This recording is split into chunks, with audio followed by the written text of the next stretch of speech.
Hi lovelies, it's Christina and we're here for another Kids Crafternoon. Today we're going to be making a dream pillow.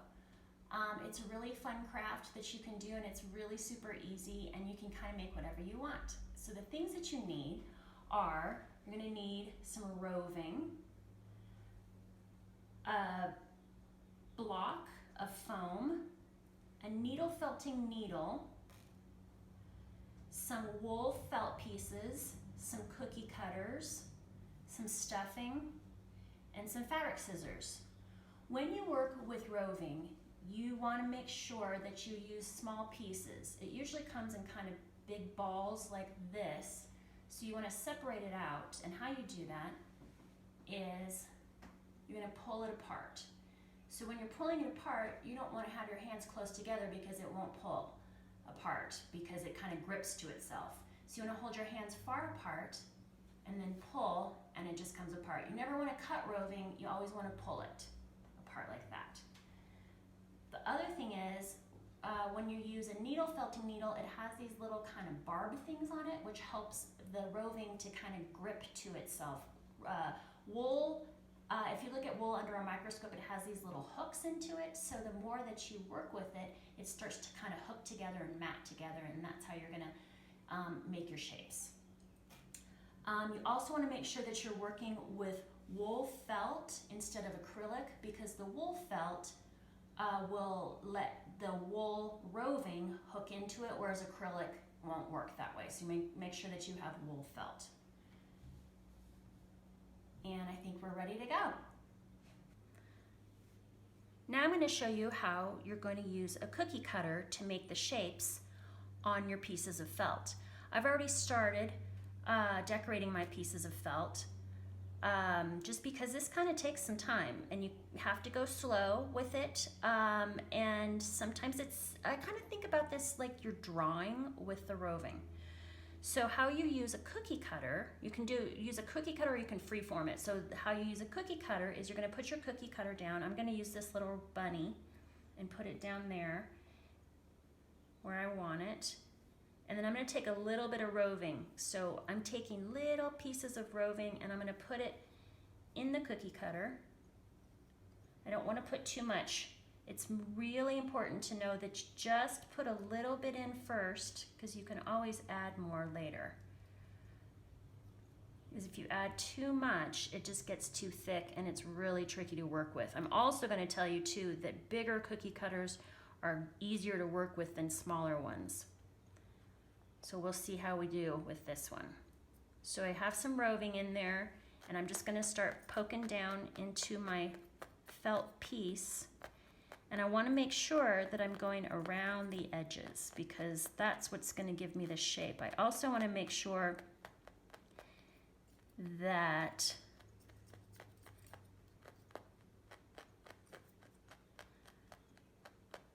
I'm not poking too deeply too. I'm just doing kind of pokes through the roving. I'm not going all the way through the foam as well. So I'm going to go around my edges and a little bit in the middle. I can even drag my extra roving into some of these corners. So I can see right now that there's not really much in his little front foot there. So I'm going to take a tiny bit of roving and I'm going to put it in there and I'm going to drag it with my needle so that there's a little bit more in that front foot, because you want to make sure you have as close to the shape as you can get. It's not going to be perfect, but it's going to be great. All right, so I've poked enough and I'm going to see now, I'm going to check my shape and see how close I am. And that's not so bad. So I think I'm okay with that. So I'm going to take my cookie cutter away and I'm going to just poke a little bit more down in there. I can kind of, if I want to smooth out a shape, I can drag my needle around and poke it in, but honestly, I'm pretty good with that shape.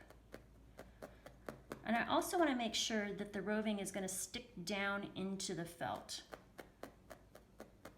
because if it's too fluffy, and I'm just going to be able to pull it out. and I don't want it to pull out. I don't want it to be that fragile. So I want to make sure that it's really down into that felt. The other thing that you need to realize is that your roving is getting poked into the other side of your piece of felt. So you can see where the roving has come through to my felt sheet. And sometimes it tends to get stuck on the foam, but that's okay. You can just pull it right off. So I'm okay with this little bunny shape. And the next thing I'm going to do is add an eyeball to my little bunny. So I'm going to get some more roving. I'm going to get some black. It's just the tiniest little amount because, again, I like to start small because I can always add. And I'm going to kind of just wad up my little tiny piece of black and stick it in about where I want that eyeball to be. And this is what I call swirly, swirly poke. So you're going to swirl the roving around your needle and poke it in. And the more you poke, the smaller that eye is going to be. So I'm just going to keep on poking until I'm okay with about that size of that eye, which it's a little big, but oh well. I'm okay with that too. And then I'm going to do the same thing for a tail because he needs a little tail. So I'm going to get some white. And again, I'm just getting the tiniest bit. And notice how I'm like pulling it apart like that. I'm never cutting it. So I'm getting the tiniest little bit of white. I'm gonna kind of bunch it up, stick it on where I want the tail to be. I'm gonna anchor it in the middle and then do another swirly, swirly poke. So swirl it around my needle, poke it in.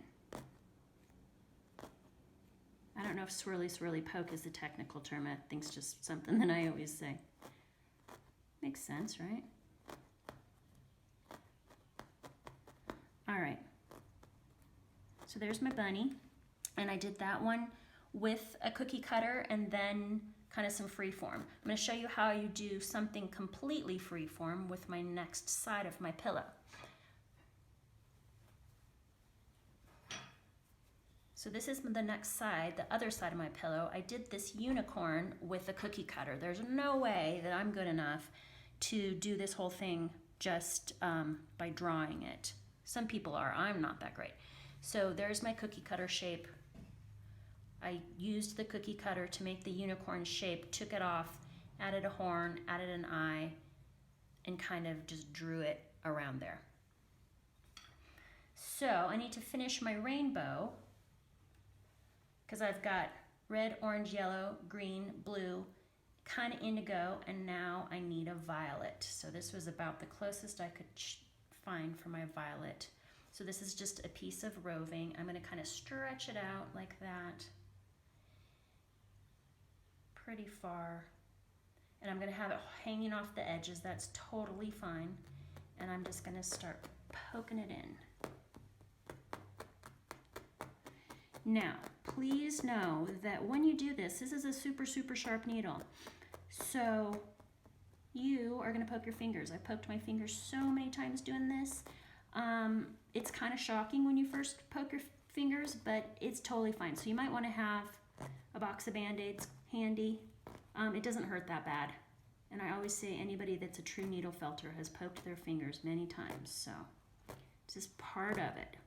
So I'm just poking in to my felt.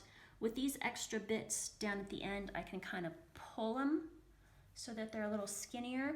I can also take this and wrap it onto my rainbow violet shape and needle felt that in. Same thing with this one that's kind of chunky, so I'm going to pull it a little bit and poke that in too. Fold this back. Now, since we're going to sew this into a pillow, I wanted to make sure to not get too much chunky roving along the edges because I'm going to have to sew right here, and that's just going to look kind of weird, and it's going to get caught up in my stitches. So I want this to be a little bit away from the edge, but you can sew through it. It's not that big a deal.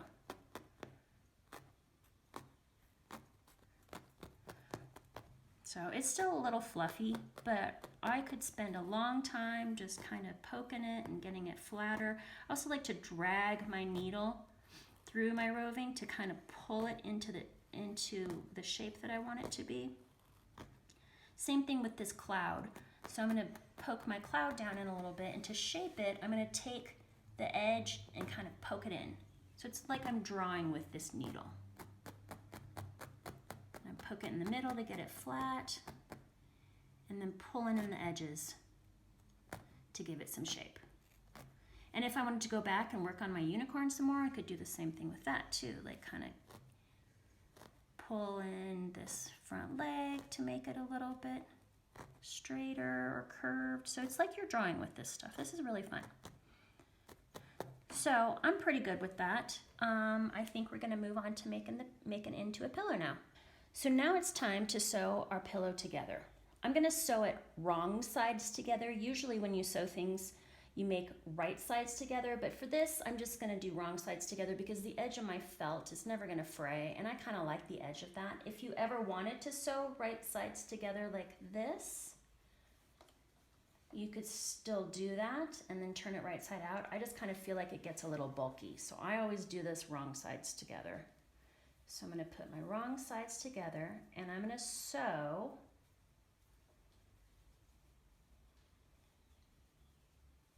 one long edge, one short edge, one long edge.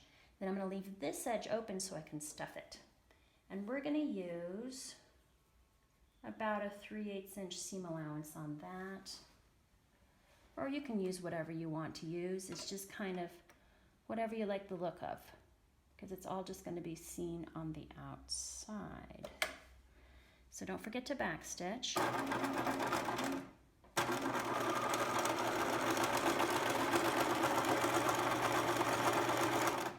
And I'm going to sew right over that roving. It's totally fine. If it starts to get really like mucked up with your presser foot, you can always put your needle down, lift up your presser foot, kind of scooch it under there.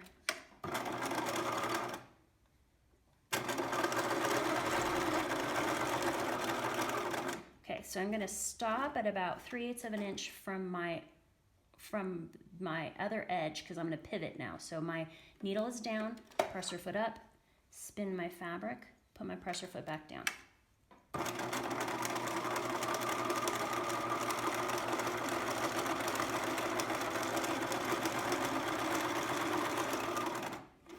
And I'm going to pivot on this corner and do a little back stitch. I'm going to take it out of the machine and trim my threads. Oh, and I forgot to mention that if you do not have a sewing machine, you could definitely sew this together with a needle and thread. So all you would be doing is just taking like a hand needle and thread, and you're just going to be doing a running stitch. And I'll show you on my open end. You're just going to be going up and down like that. Just a simple running stitch to sew your pillow together. Maybe put your stitches pretty close together. Ooh. So when you stuff it, your stuffing doesn't come out. So you could do this whole sewing with a hand needle as well. So you don't need to have a sewing machine. So now that my pillow is sewn up on my 3 sides, I'm gonna stuff it, and I'm just getting just regular kind of polyfill stuffing, nothing fancy. You could stuff this with fabric scraps, you could stuff this with extra roving, whatever you want. So I'm just gonna put the stuffing in there. I don't like to make mine too stuffed, but you make it as stuffed as you like it to be, because this is yours. I'm gonna take my finger and put it in the corners so my corners aren't too flat. I'm gonna put the stuffing in. Now at this point, you could even put some lavender in here if you wanted it to smell good. Some just dried lavender, just a little sprinkle. Sometimes I do that. I don't have any lavender today, so I can't do that. All right, so it's stuffed pretty as stuffed as I want it to be. I could make it more stuffed, but I think I'm good with that. I don't want to make it too stuffed because I still have to sew this edge closed, and if it's really stuffed, it's kind of hard to flatten out to get under the sewing machine. So make sure you don't overstuff it. So now I'm gonna just sew up that close or that open edge.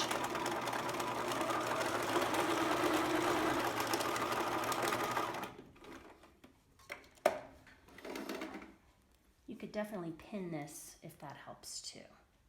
Trim my threads. And there it is. The last thing that I want to do is I'm going to trim my edges, because sometimes when I'm sewing this together, sometimes my edges are a little off. So I just like to take my fabric scissors and clean up my edges a little bit. If you have pinking shears, those are those ziggy-zaggy scissors. If you have pinking shears, you could pink the edge if you wanted to. Pretty cute. But I'm pretty happy with that. I think that's going to work. And also, please know that after you have it all sewn together, if you still want to do a little needle felting to really secure those shapes onto your pillow, you can take your needle felting needle and keep poking them in a little bit too. If something comes loose, then you can do that. So that's it. And here is your dream pillow. Make a really cute one. Bye.